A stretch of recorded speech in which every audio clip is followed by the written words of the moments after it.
Good day to you all. My name is Rohan Joshi, and I'm the CEO and co-founder of Vulcan Software Incorporated. Vulcan Software is an enterprise class B2B customer service company.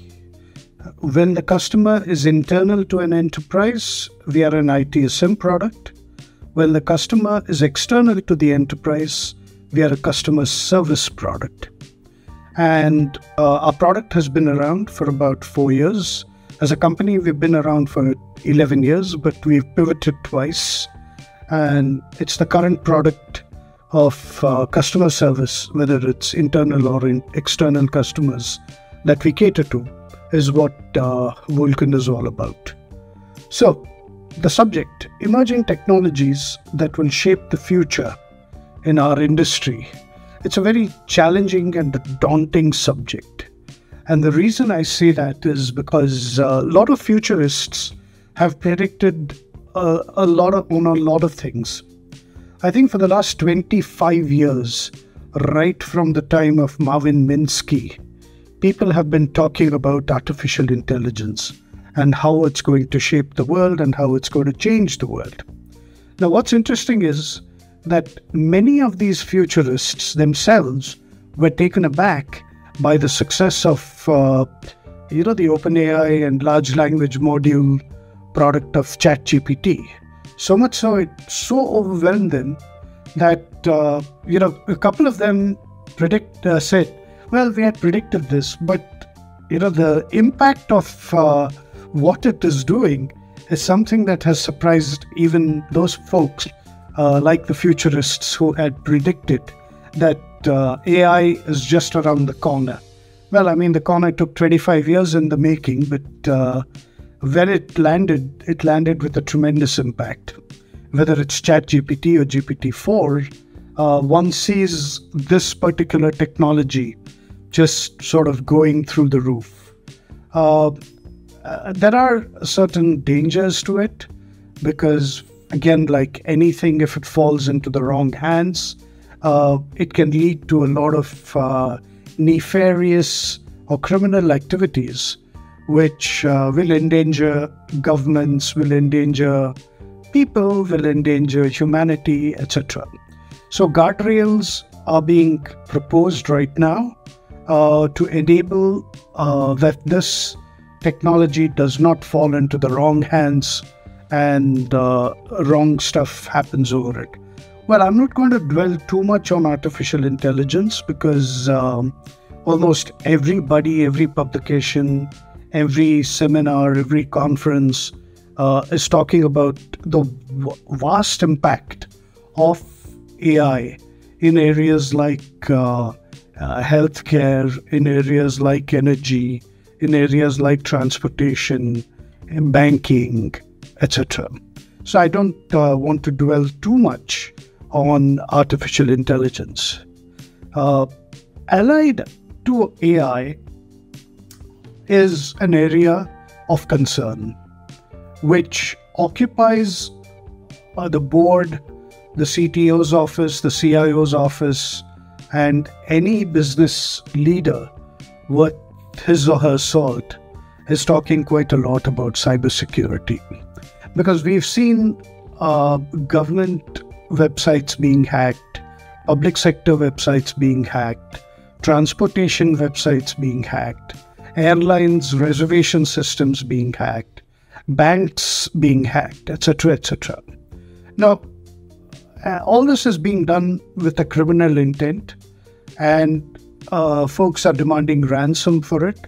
So essentially, various tools are emerging, various technologies are emerging, which ensure that there is, as far as possible, as much as possible, systems are secure. Nobody can assure you 100% security, but it is getting there. And there is quite a lot of movement in the cybersecurity direction. This is an area that's under technology that is going to shape the future of not just our industry, but every conceivable industry that we can see.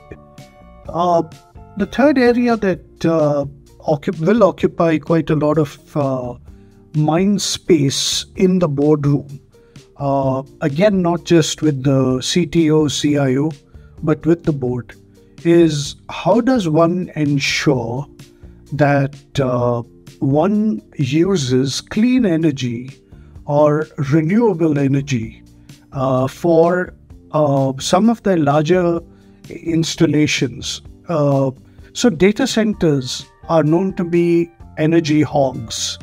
So essentially what's happening is, because of infrastructure as a service and the explosion of cloud technologies, everything is in the cloud. Every application, every custom-built software project, everything is in the cloud. So essentially what's happening over there is these data centers are becoming critical for an enterprise. And not just that, but some enterprise say that we require a backup because our customers demand a backup. In many instances, they say that our customers need the cloud. They're okay with the cloud, but they require the cloud in a geography which is pretty, which is within their geography. So there are various compliances like GDPR and similar compliance routines and norms emerging in the world, which ensures that data privacy and data security is paramount. So what this means is a data center which was centralized is getting decentralized. And with the explosion of data, all these data centers will soon become completely populated with data, with every transaction data from individuals. And that is because of explosion of several technologies like wearables, like mobile, like your data center, and all of it. So the net, what's happening is a plethora of data centers are burgeoning across the globe. And each of these data centers is an energy hog, and which means that global warming can get accelerated as a result of this particular event. So a couple of years ago in California, there was a debate happening whether Bitcoin and whether blockchain is going to exacerbate this particular movement. So now that is something to ponder, because a lot of experts had opined at that time that Bitcoin is going to create energy issues by repeated mining, etc. Now I don't know all the details of it, but experts believe that to be a case in point. So we talked about artificial intelligence, large language modules. We talked about cybersecurity and the importance of providing guardrails everywhere. And the third thing we talked about is why renewable and clean data centers is becoming important. Apparently, there are some data centers which are built using hydrogen and clean technology events, which reduce emissions by about 30 to 35%. So that's certainly the way to go. So there are other areas which are pretty interesting and emerging. CRISPR, which is becoming extremely popular for the healthcare people. It's a gene editing tool, and certain use cases have already happened where a lady from New Zealand, who was a very high cholesterol case, is now permanently on a low cholesterol, has become a low cholesterol person. And the entire operation, or whatever you want to call it, on her was done using CRISPR technology. So this is going to become the norm for the healthcare guys. A couple of other areas which I find interesting and which are kind of, gaining momentum for the next foreseeable future, which is 3 to 5 years, is 3D printing. 3D printing has been around for 10 years, but the use cases were rather iffy. They were not kind of concrete and well-defined. So they are becoming very well-defined now. And 3D printing is, especially in the areas of construction industry, is going to really take off. It's already, we are seeing that happening in California, in the US, in India, and a couple of other places. Bangalore, a couple of buildings have come up in certain office buildings, have come up using pure play 3D printing technologies. So I want to end by being a bit positive about the future, as in all these predictions about artificial intelligence, cybersecurity, CRISPRs, clean energy, and 3D printing. They all have a role to play, and perhaps if it's used correctly, that's the way to go.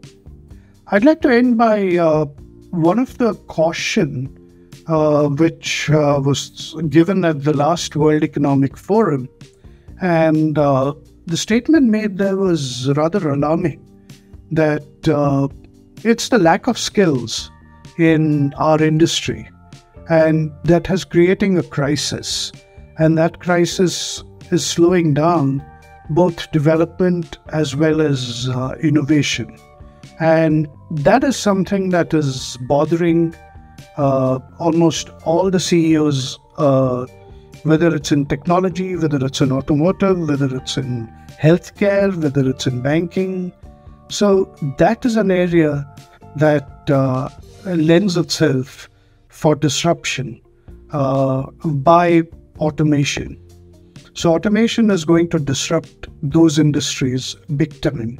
And there's going to be a lot of, let's say, substitution of mundane, low-end work, but explosion in terms of high-skilled, high-end work. So essentially, the challenge given to governments and private sector and everybody is, please invest in your people, your HR. Please invest in your human resources so that your folks can get upskilled repeatedly, because your industry needs to survive, your company needs to survive. Then obviously the people need to sort of go one notch up. So we talked a lot about artificial intelligence. We talked about renewable energy. We talked about CRISPR or gene editing tools. We talked about 3D printing, and we did talk about cybersecurity big time. But don't forget that all of these require upskilling of human beings, and we need to sort of invest in that big time. Thank you. It was a pleasure talking to you. My name is Rohan, and I'm the co-founder and CEO of Vulcan Software Incorporated.